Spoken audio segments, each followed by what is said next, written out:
Hello guys. वैसे तो has have had के बहुत सारे यूजेस हैं, पर मैं जो आज आपको बताने वाली हूँ वो सिर्फ एक यूज है ओनरशिप के लिए और पोजेशन के लिए। कोई चीज हमारी अपनी है उसे बताने के लिए हम कैसे हैज हैव हैड का यूज करते हैं। ये एक ऑक्सिलरी वर्ब्स का पार्ट है जिसको हम टू हैव के लिए यूज करते हैं, यानी कोई चीज हमारी है पोजेशन और ओनरशिप के लिए यूज करते हैं। तो आइए सीखते हैं हैज हैव हैड का यूज। हैज हैव और हैड तीन वर्ड हैं हमारे पास, इनका यूज करके कैसे हम किसी भी चीज को, कोई चीज हमारी है ये बताएंगे। पहले देख लेते हैं कि हैज हैव हैड यूज कैसे होता है। आपको पता ही है कि सिंगुलर और प्लूरल होते हैं, तो सिंगुलर और प्लूरल जब हमारे सब्जेक्ट होते हैं तब हम वहां पे कैसे हैज हैव का यूज करते हैं। तो हैज और हैज और हैव का यूज हम प्रेजेंट में करते हैं। कोई चीज हमारी है, अभी भी है हमारे पास। हैज का यूज करेंगे हम सिंगुलर के साथ और हैव का यूज करेंगे हम प्लूरल के साथ, ठीक है। और आई के साथ हम यूज करने वाले हैं हैव का। किसका यूज करेंगे हम? हैव का प्रेजेंट में। और पास्ट में सभी के लिए हम हैड का यूज करेंगे, चाहे वो सिंगुलर हो चाहे वो प्लूरल हो।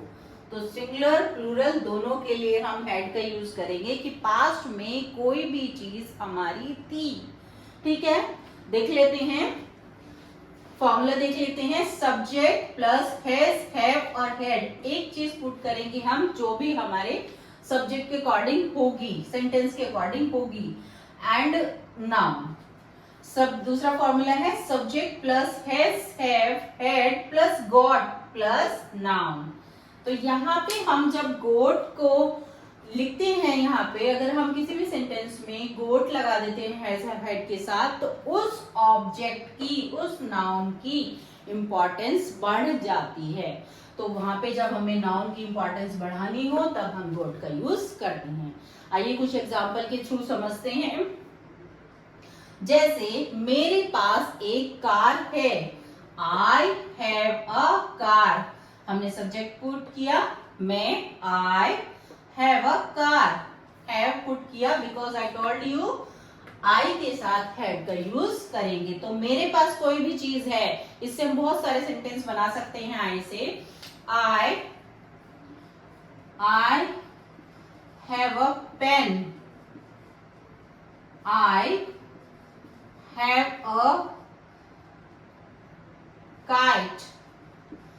तो कोई भी चीज अगर हमें ये बताना है कि वो मेरी है, तब हम वहां पे हैव का यूज करेंगे। I have, I, and he has a book. किसी और के पास है, उसके पास है, सिंगुलर है, ही एक है, उसके पास है। ही हैज अ बुक, उसके पास एक बुक है। अब कोई चीज अगर यही चीज हमें पास्ट में बोलनी होगी, उसके पास एक बुक थी अब नहीं है, तो he had a book, I had a book, he had a book. क्योंकि वहां पे हमने बताया आपको हैड के साथ सिंगुलर हो या प्लूरल सभी के साथ हमने हैड यूज करना है। इसी तरह एक सेंटेंस और लिया है हमने, उसके पास एक बहुत शानदार मकान था अब नहीं है। तब हम इस सेंटेंस को कैसे बनाएंगे? He had a beautiful house, he had a wonderful house. कोई भी आप एडजेक्टिव का यहाँ पे यूज कर सकते हैं। तो he had a beautiful house. अब इन्हीं सेंटेंसेस को जब हमने कार, बुक और अपॉर्चुनिटीज को इंपॉर्टेंस देने के लिए गॉट का यूज किया है। I have got a car, मेरे पास एक कार है, इंपॉर्टेंस दे रहे हैं, मेरे पास एक कार है। He has got a book, उसके पास एक बुक है, हमारे पास तो नहीं है, हम कैसे करेंगे काम? तो he has got a book, उसको तो मिल गई। जैसे लाइब्रेरी में से ले लिया और उसे काम करने की जरूरत है, सभी को काम करना है, लेकिन उसको बुक मिल गई, हमें नहीं मिली, तो he has got a book, उसके पास एक बुक है, शी विल डू, मतलब वो जल्दी कर लेगी, she will do. And he had got several good opportunities, उसके पास बहुत सारी गुड अपॉर्चुनिटीज थी।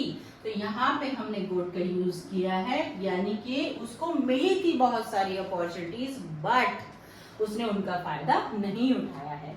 तो हैड का यूज हम पास्ट में, पास्ट की चीजों के लिए जो हमारे पास था अभी नहीं है उनके लिए यूज करते हैं हम। यहाँ पे ऐसे बहुत सारे सेंटेंस आप बना सकते हैं।